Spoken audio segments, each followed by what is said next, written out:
Ameriki Jamanatigi Joe Biden de ni kunnafoni nunu lase kunu araba min bilala Ameriki jamana tariku kono ka fɔ ɲɔgɔn kɔ doni kuntigi bunakun ka tɔndenw ni ɲɔgɔn cɛ kuma min na Ameriki jamana ka caman cɛ kalata min bi wele ko election mid-mandat o waati ɲɛkɔrɔ. Nearly 45% can have their student debt fully canceled. That's 20 million people.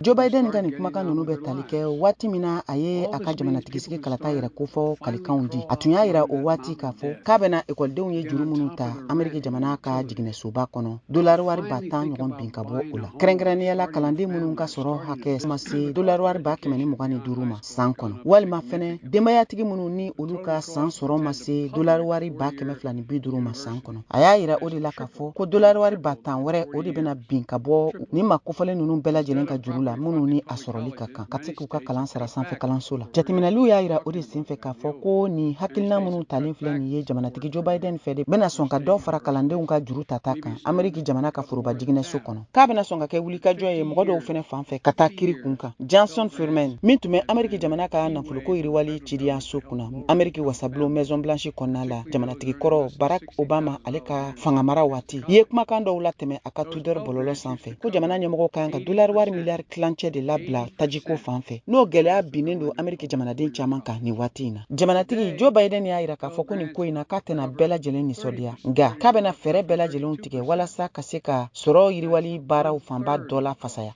min tɛna se ka kɔlɔlɔ foyi bin fɛnw sɔngɔ yɛlɛnin kan. Fɛn min ye républicainw ka ciladenso ye n'a bɛ wele ko comité national républicain o ciladen Rona McDaniel ko k'a ye nin hakilina ninnu bɛɛ lajɛlen ye de i n'a fɔ ka degun bin nafolobatigiw kan. Progress advancing America's economic recovery.